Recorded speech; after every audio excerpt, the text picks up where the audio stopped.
It is Thursday, May 8th, and let's get into some of the current astrology that we have going on this week.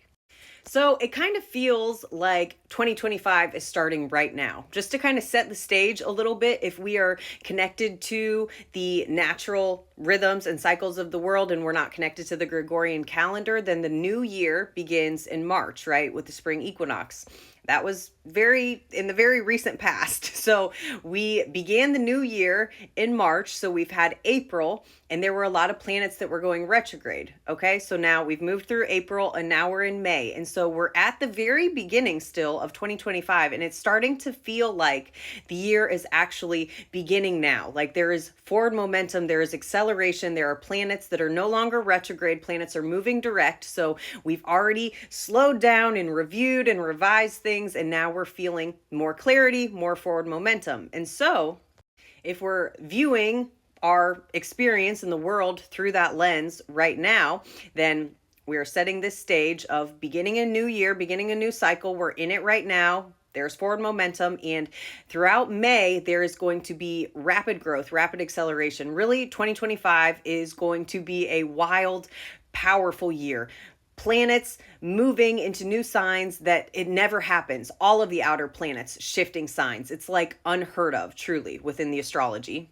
And the month of May is no exception. It is a very powerful month, and it's just going to accelerate and get more powerful as we move through this month. And so right now, the week that we are currently in these days, one of the powerful aspects that we have currently been experiencing is this one right here. So the Mercury Chiron conjunction, we all just experienced that recently, especially if you have planets in Aries at the last degrees of Aries, Libra, Cancer, Capricorn, then this is going to be impacting you even more intensely than it is for everybody else. But basically with this energy, there has been powerful moments, aha moments, kind of seeing things from a new perspective around the healing that we have done or the healing that we need to do with this conjunction here.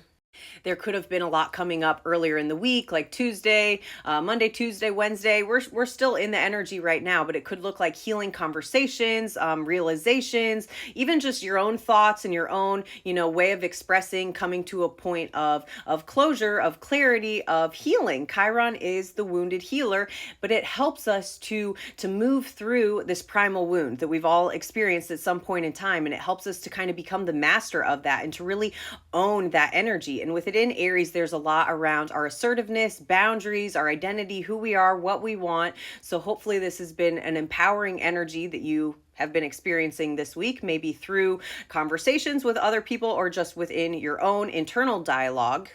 To continue the healing energy, we are coming up on a full moon in Scorpio that will be happening in a few days. So we're building up to this full moon, and we know that Scorpio is about intensity and death and transformation and transmutation. So this is the energy that we're building up to that will happen again here in a few days. So just understanding that that's kind of the emotional currents that we're in. Scorpio rules regeneration of the soul, of the human spirit. And so it's going deep within ourselves, looking at our shadow, integrating our shadow in new ways. It's like slowly teasing the material up to the surface little by little, just enough so that we're able to deal with it, we're able to face it, and we're able to move on from it, we're able to heal it, we're able to integrate it and not be so controlled by it. Because ultimately, the Scorpio energy wants to help us connect with our personal power.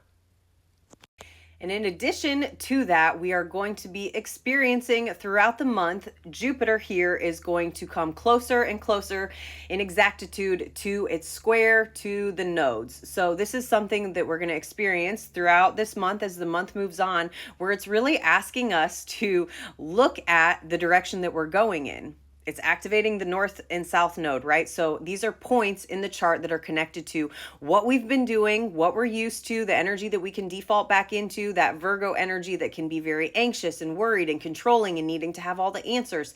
And we're here in this cycle that we're currently in and will be on for another year, we're leaning into our North Node in Pisces that is letting go. It is trusting in the divine plan. And it's like knowing that that plan is more magical and more aligned than you could ever like micromanage a plan for yourself. It's letting go and it's trusting. And this Jupiter square to the nodes is going to enhance that energy. It's going to ask you to look at where you've been underestimating yourself, where you've been playing it small, where you haven't been connected to what your true values are. You know, maybe you can see that the direction you've been going down isn't in your highest good, isn't for your highest path, is, you know, you've been underestimating yourself or you've been playing it small, you've been dimming your light.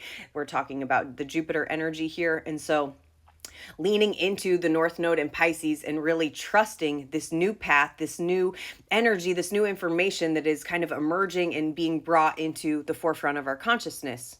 But it can definitely feel like a lot, right? The South Node in Virgo, it can be overly heady, like in the mind, mental stimulation, mental chatter, worry, anxiousness. This is the low road of the Virgo energy. So with it being activated, you know, with this square to Jupiter, we could experience some of that. We could be thinking about our health. You know, there could be a desire to do some cleanses or to detox, to, you know, kind of connect with the mind, body, spirit. That is the Virgo energy. So it's just being mindful of falling into the lower expression of that, this mental spinning and the worry and the anxiety and the, you know, over excess of the thoughts, and letting go, trusting, again, that Pisces North Node that we're all working on over this next year-long cycle with the nodes here.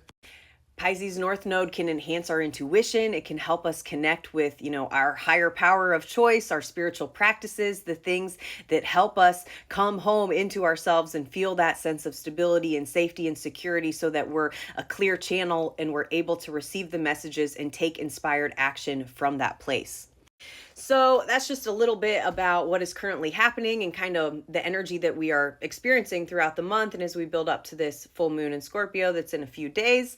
I hope that this is helpful and supports you in understanding the current astrology and working with these transits to the best of your ability. The planets are never doing anything to you. They're helping you grow and evolve, and it is our responsibility to work with them in the best way possible, in the healthiest way, the most empowering way, understanding that these are lessons that our soul needs in order to grow and evolve at this point in time in our journey.